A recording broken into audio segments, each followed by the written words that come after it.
So I recently took a 1 month nap. I was just really tired, to be honest with you. I also found this shirt. Since somebody was complaining, not gonna name any names here. No. I'm not gonna call you out like that, but I'm still gonna call you out anyways. Appreciate it, like you.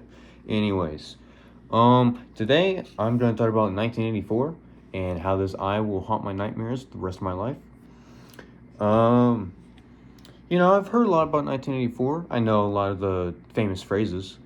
No, it's about totalitarian government.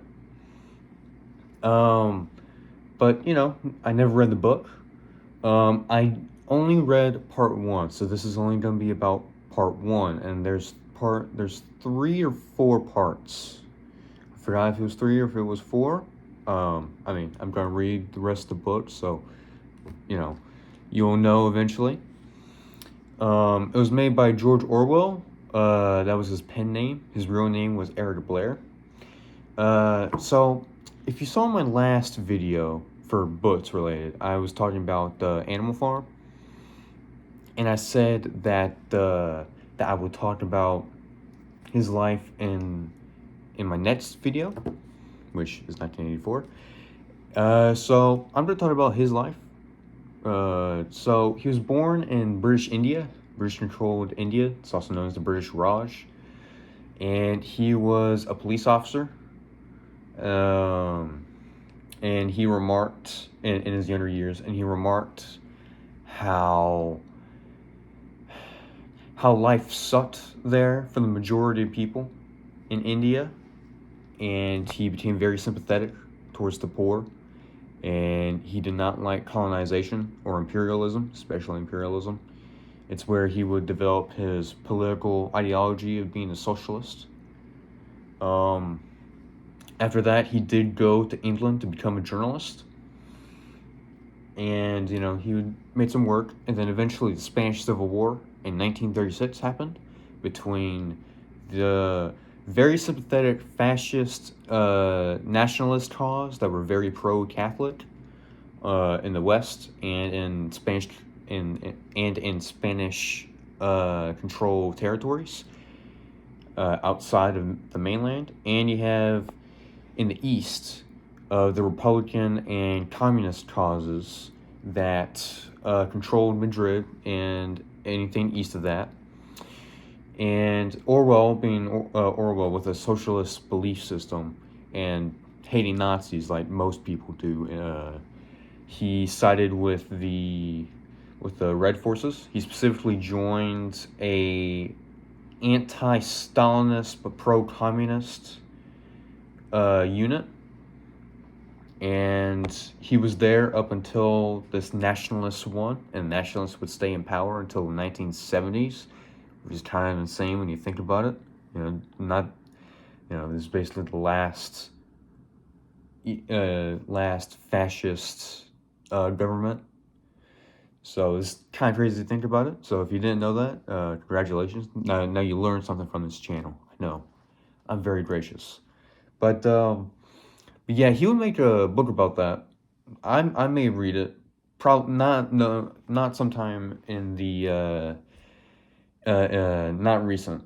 Won't be recent. But yeah, he would chronicle what happened there, and where he would make more books, but specifically against totalitarianism, because what he saw on his side was that there was a lot of infighting, because you got the Republican government, okay, they're mostly pro-democracy. Then you got 2 sets of communists, one that's very pro the Soviet Union is the greatest thing ever, and then with his unit being the Soviet Union is very horrible, and then we should go for actual communist ideals.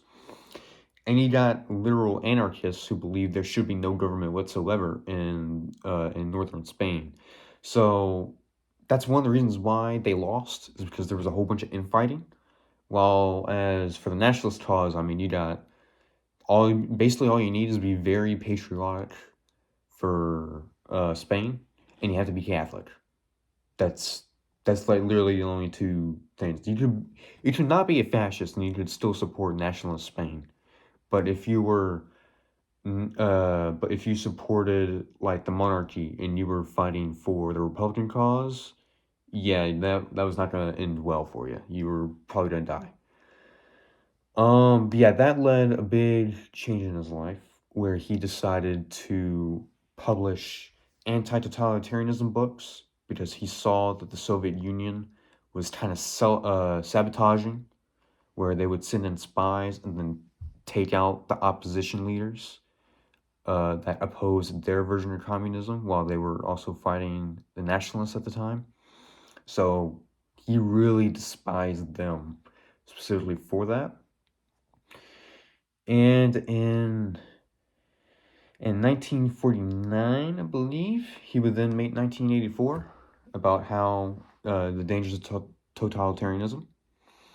So, with that intro out of the way, I'm going to actually talk about the video, what the reason why you went to this video. So in chapter 1, the environment immediately is, how do I put this in a nice way? Industrial hellhole. There's smog everywhere. There's propaganda posters everywhere. Everybody's miserable. You don't have clean drinking water. All in all, life is kind of horrible. At the end, and that's basically throughout this entire chapter, except for at the later parts of the chapter, we learn about we learn about some key leaders. We learn about O'Brien, who used to help with the revolution, because this is kind of like Animal Farm, where it's kind of based on the Soviet Union. But yeah, where almost all of the original leaders got executed in a purge for being anti the government, essentially. And and at the very end, we learn about the 5 minutes of hate, where everybody just denounces them and looks over. We also learn about Big Brother, who is from they call it telescreens, but I mean it's a television. Let's be honest. It's television. Orwell just wanted to be smart. Um, and how do I say this? But yeah, it's just constant 5 minutes of hating people that you don't know. And before that, it kind of shows how everybody's dehumanized, where they were watching a movie where people were trying to cross from Europe to Africa to escape persecution, and those refugees got murdered by the military, and everybody was kind of cheering it on as if it was like, like it was comedic, essentially. It's not really like the first thing you think when you see a bunch of people dying. Um, but yeah, everybody doesn't really value human life unless it's theirs. So everybody's kind of selfish in a way. And at the very end of the book, I mean, not there in the book. I'm not even there yet, so I'm sorry. At the end of the chapter, we learn that the protagonist hates Big Brother, essentially. Which, I mean, yeah, I think I would as well in his scenario, in this case. And we learn about the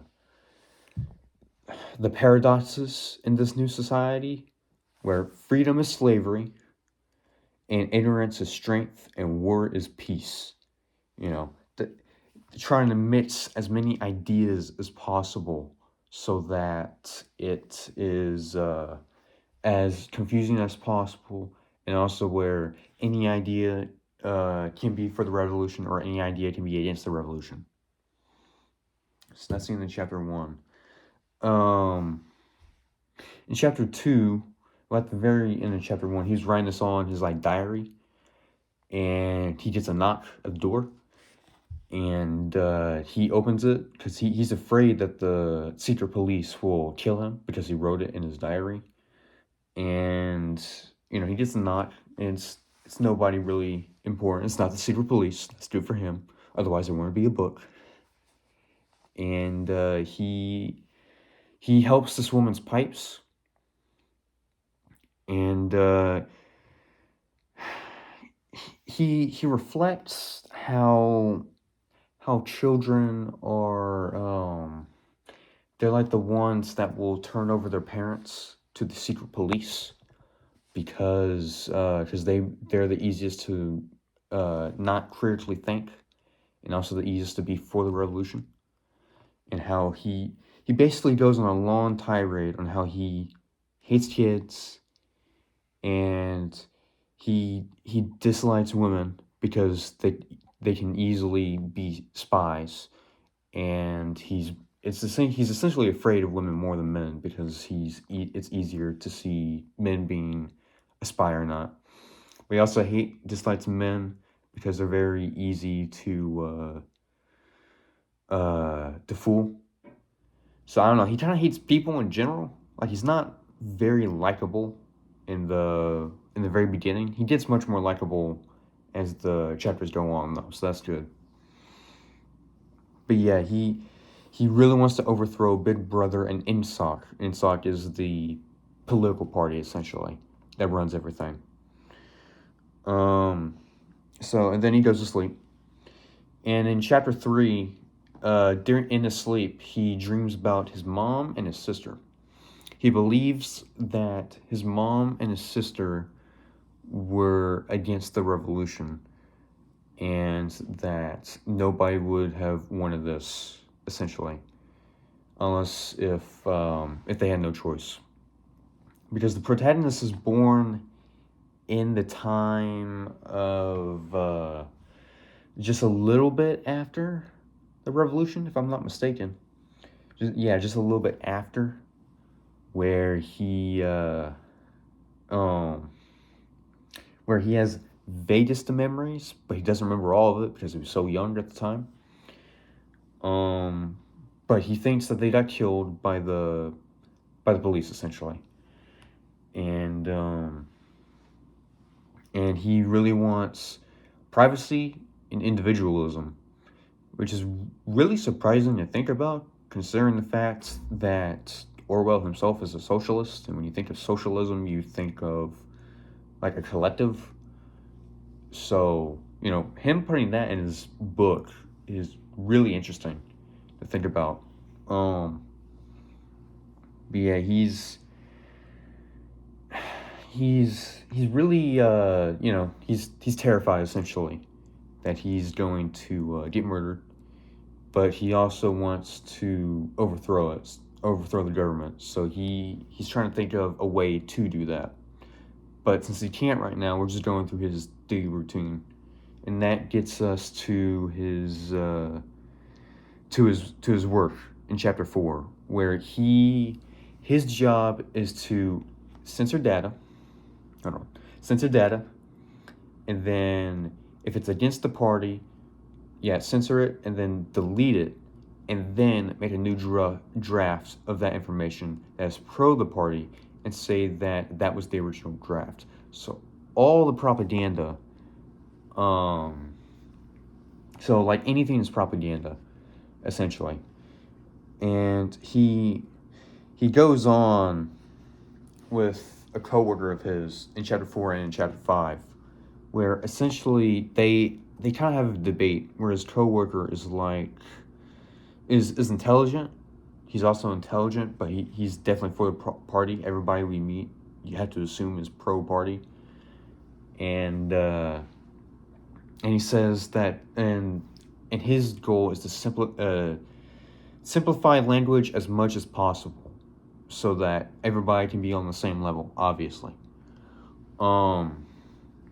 that he disagrees with the protagonist about how old world or old speak is what they call it. Old speak literature is important because the protagonist likes old speak literature, and he says how that it's really good for people to simplify language because then everybody can understand it with as few syllables as possible, so that everybody's equal. And that what else did he say? Don't worry, I'm going to think for 2 minutes of absolute silence to remember my thoughts. Nah, I won't do that to you guys. But yeah, he tries to get the protagonist on his side by um, by throwing out these arguments, and they kind of have a back and forth, kind of, but not really. I didn't like in the protagonist in his head he has an argument, but he doesn't really say it a whole bunch. He's just kind of going along with it because he's afraid. Um, yeah, during this whole entire first part, he is afraid, essentially. Um, but yeah, his friend. Oh, I'm sorry. Um, Winston Mars, who is the protagonist. I'm sorry, I keep on saying the protagonist, but his name is Wilson. Winston. Sorry. But he keeps on remarking. Winston. Sorry, third time's charm. Winston remarks in his head that how he won't be able to survive a purge, essentially. That Winston himself won't survive the purge. His friend won't survive the purge because he's too smart. But that his other co-workers that are just loyal to the party and that do everything only for the party without even a little bit of thinking will survive. And this revelation to him kind of leads him further and further into taking action. So that's the end of chapter 4 and chapter 5. In chapter 6, we learn that the party has essentially broken family norms. When you think of like the nuclear family, you think of a mom, a dad, 2 kids. That's what you think of, and that essentially you would die for them. If it was you or your family, you yourself would die, and that so that your family could live. And that's no matter who's against them, you would usually support them. Now, they destroyed that entirely by being very against relationships. Relationships are very frowned upon unless if you're trying to have children. And obviously the party wants as many children as possible so that they can indoctrinate them, essentially.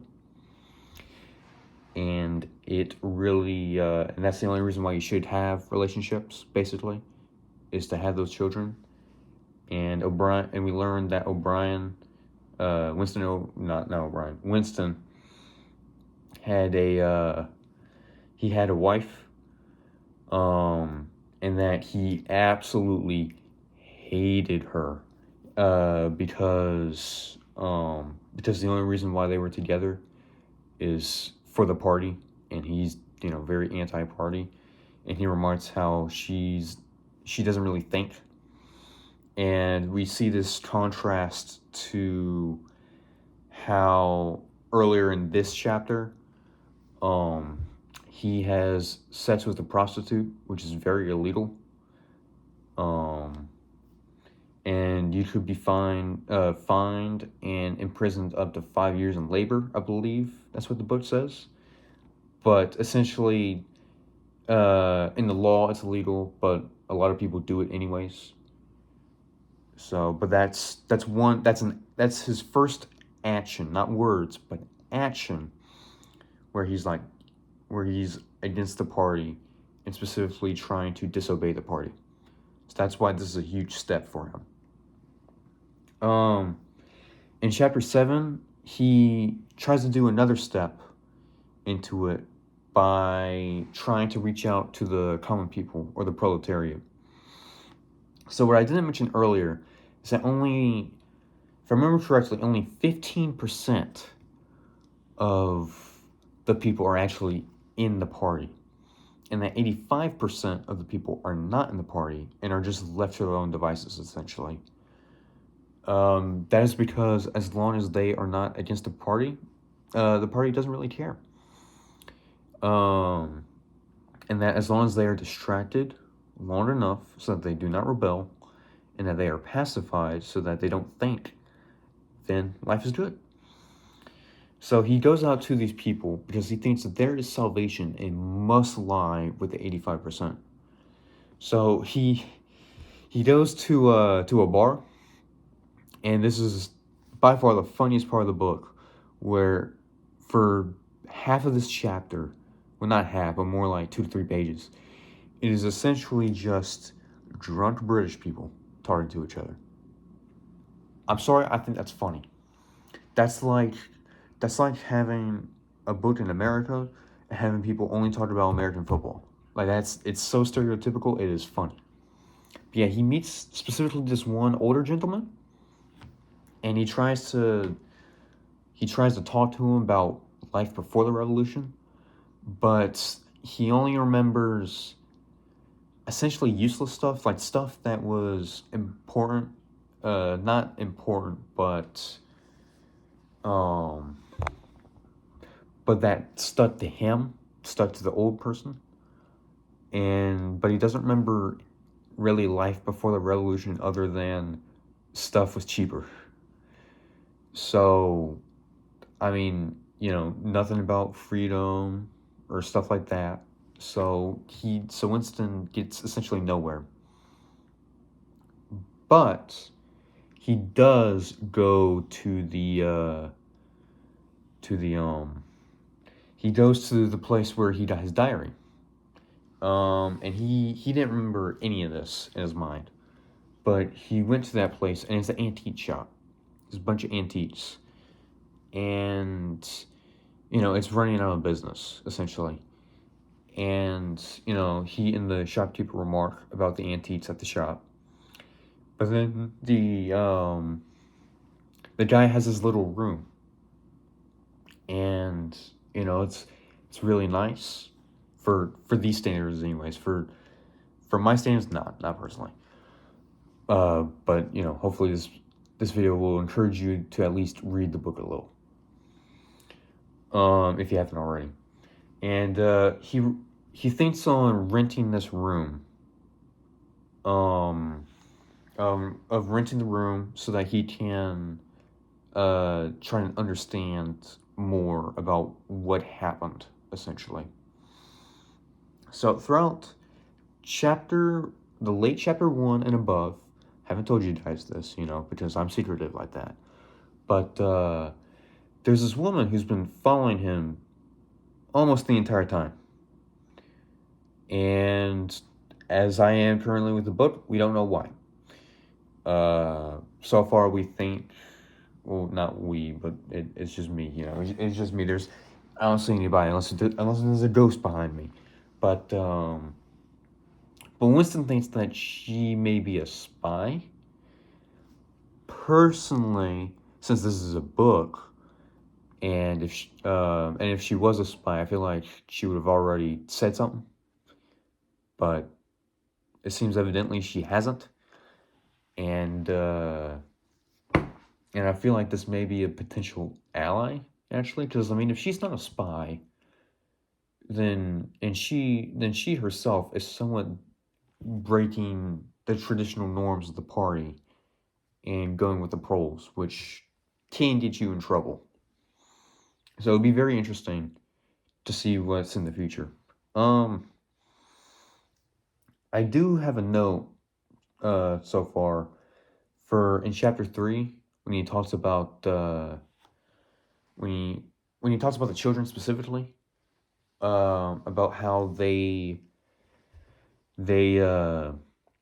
tell the party that their parents went against them, even if they did or didn't. When I read that chapter, that heavily reminded me of the Chinese leader,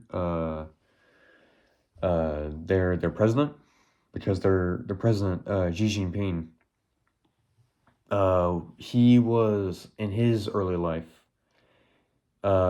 His father was one of the revolutionaries that helped Mao win against the Japanese and against the Republic of Chinese Forces, or Taiwan, modern day Taiwan, and how they won over China and the mainland.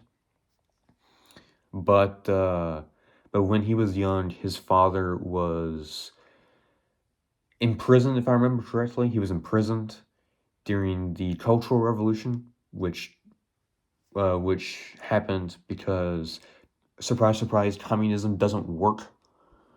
But instead of saying, "Hey, communism doesn't work," since Mao was in charge at the time, it was more like, "No, no, no, communism does work. It's just these guys, these guys that I worked with. It's these guys that are hurting it." So his father got publicly humiliated and shamed for essentially nothing, and he had two choices. He could either say that this is wrong and be potentially murdered, but definitely be ostracized for that, for saying that and sitting with his father, or B, he could denounce his father and had to go re-education. Now, since he's the Chinese leader, he went with the second option. And it left a deep mark on the man. He does believe, from what I can tell anyways, where during his teenage years, he basically had to recite Mao's doctrines over and over, day after day, year after year. And they made him work hard, especially in agriculture. And you can see that it left a deep mark on the man, especially with his writing.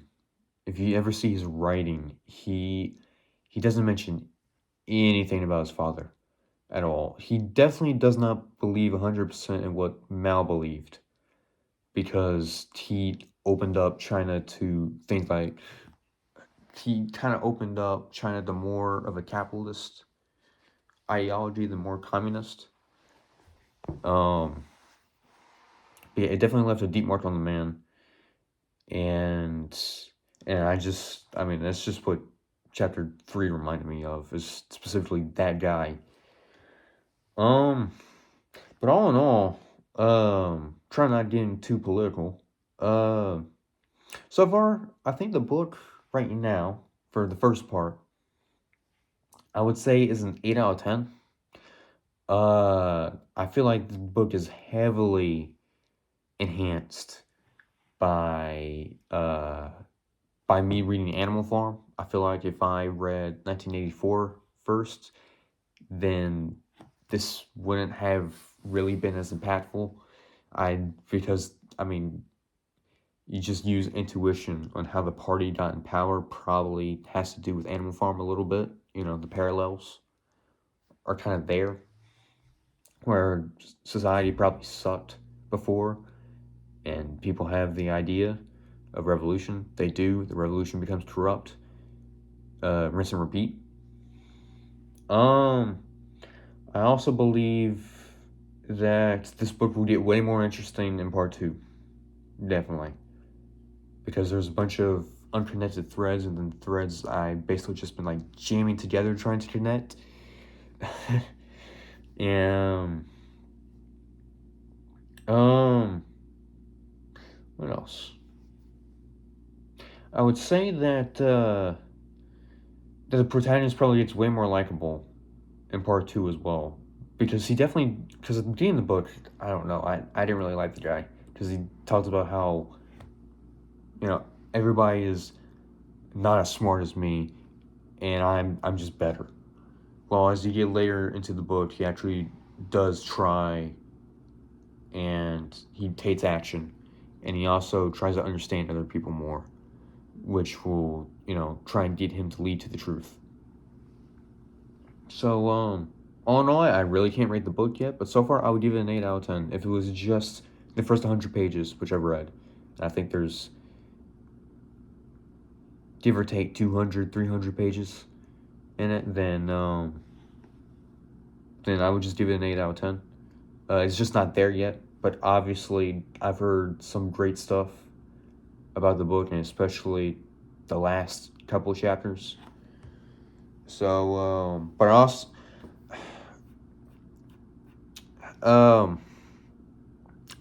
unfortunately, I do not think he's going to succeed, though. Dystopians are famously known for not having happy endings. Animal Farm certainly didn't have a happy ending. Um, and if you haven't read the book yet, I highly encourage you to, so that you guys can like leave a comment and say how bad this review was and how you guys are better. Obviously, this is untrue. I'm always better than all you guys. Uh, but just aside, uh, I heard all the cool guys say like and subscribe, so I'm gonna say that. Please like and subscribe so that I just feel good essentially. That's it. But yeah, you guys have a good day.